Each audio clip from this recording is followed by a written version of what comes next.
வணக்கம். நீங்கள் பார்த்து கொண்டிருப்பது ஊக்கமும் ஆக்கமும் தரும் ஒளிக்கதிர் செய்திகள்.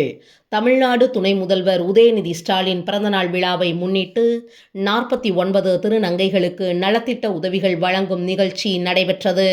மாதவரம் தொகுதி சென்னை வடகிழக்கு மாவட்டம் சோழவரம் தெற்கு ஒன்றிய இளைஞரணி திமுக சார்பில் ஒன்றிய இளைஞரணி துணை அமைப்பாளர் ரெடில்ஸ் MS மணிகண்டன் ஏற்பாட்டில் சென்னை வடகிழக்கு மாவட்ட கழக செயலாளரும் மாதவரம் சட்டமன்ற உறுப்பினருமான சுதர்சனம் ஆலோசனைப்படி சோழவரம் தெற்கு ஒன்றிய கழக செயலாளரும் முன்னாள் ஒன்றிய குழு துணை பெருந்தலைவருமான மீவே கருணாகரன் தலைமையில் மாவட்ட இளைஞரணி அமைப்பாளர் RD மதன்குமார் முன்னிலையில் தமிழக துணை முதல்வர் கழக இளைஞரணி செயலாளர் உதயநிதி ஸ்டாலின் 49வது பிறந்தநாளை முன்னிட்டு நல்லூர் ஊராட்சி சிவந்தி ஆதித்தநகர் பகுதியில் 49 திருநங்கையர்களுக்கு நலத்திட்ட உதவிகள் வழங்கும் நிகழ்ச்சி நடைபெற்றது.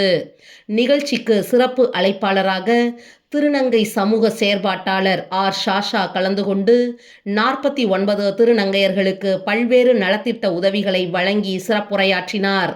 இதில் ஒன்றிய பொருளாளர் அரசு, ஒன்றிய பிரதிநிதி கோதண்டன், முன்னாள் ஊராட்சி கழக செயலாளர் சீனிவாசன், மாவட்ட மகளிர் தொண்டரணி துணை அமைப்பாளர் துளசி ராஜேந்திரன், முன்னாள் அலமாதி ஊராட்சி மன்ற தலைவர் தமிழ்வாணன், வழக்கறிஞர் சரவணன், திருநங்கைகள் சுதா, பூஜா, ஒன்றிய இளைஞரணி துணை அமைப்பாளர் ரூபேஸ், இளைஞரணி நிர்வாகிகள் தமிழரசன், ஜீவா, நரேந்திரபாபு, நித்யானந்தம், ஹரீஷ், விக்கி, சூர்யா, லோகேஷ், கவின், பாலாஜி, வேலு, கரிமுல்லா, லக்ஷ்மணன், புவனேஷ், ஜெகன், வீரமணிகண்டன், நரேஷ் உள்ளிட்ட நிர்வாகிகள் திரளாக கலந்து கொண்டு சிறப்பித்தனர்.